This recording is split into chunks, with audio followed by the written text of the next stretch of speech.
Good evening and welcome to the Channel Studios here in London with your international news around the world in 5. Australia's Prime Minister Scott Morrison has said his government will not be intimidated by Facebook after the social media platform blocked its news feeds to Australian users. I think is that we set the rules that are right for our people. Mr Morrison described the move as arrogant and disappointing.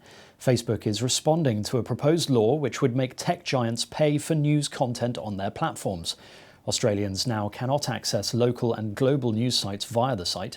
People outside the country are also unable to read or access any Australian news publications on the platform. Nearly 7 million people in the US state of Texas have been told to boil tap water before consuming it after a deadly winter storm caused power blackouts at treatment facilities.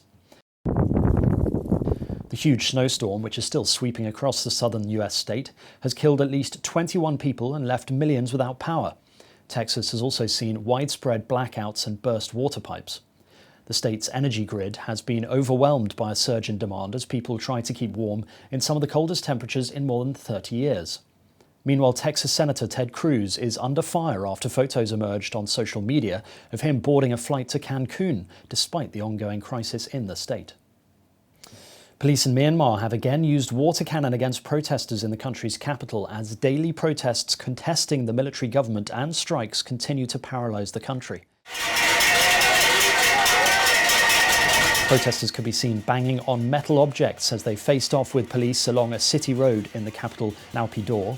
Some of the protesters dispersed after being sprayed repeatedly by water cannon. The army took power after the Electoral Commission rejected its accusations of fraud in a November election won by the incumbent leader Aung San Suu Kyi. Police have clashed for a second night with thousands of protesters in Madrid and Barcelona following the arrest of a rapper charged with glorifying terrorism and insulting the royalty in his music. Protests began peacefully with demonstrators clapping and chanting "Freedom for Pablo Hasél" after the musician was detained on Tuesday, but the situation escalated after police charged at the crowds.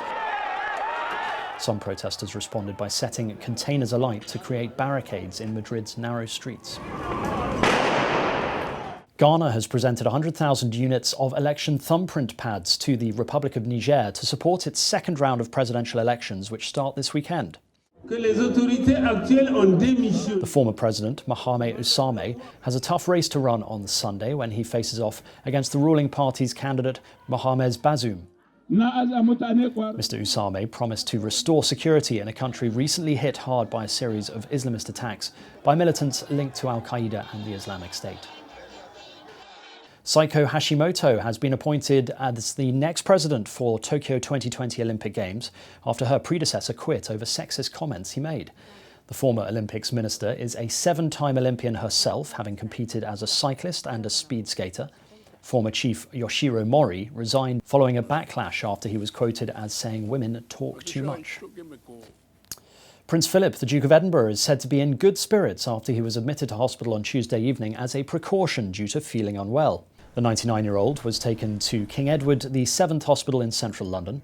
His stay is not related to coronavirus, and a palace source said the Duke walked into hospital unaided. He is expected to be there for a few days of observation and rest. Future eruptions at Mount Etna could trigger a tsunami in the entire Mediterranean. That's according to scientists after its latest explosive activity. Europe's most active volcano continues to spout ash and lava, shutting down the nearby airport of Catania. The warning comes after experts found that constant movement towards the sea could contribute to a major landslide along Etna's coast. The last major eruption was in 1992. And finally, French bakers are fighting for the traditional baguette to be given UNESCO World Heritage status. It's as producers in the country are increasingly fearful over the quality of bread. A French government decree released in 1993 put in place regulations over the production of traditional baguettes, which should be handmade without any additives and fermented between 15 to 20 hours. The Confederation of French Bakers, who submitted its application to France's Culture Ministry, hope gaining the status will help protect the quality of the traditional baguette. The country's final candidate for the UNESCO title will be chosen in late March. And that's your international news around the world in 5. Now back to the Channel Studios in Lagos.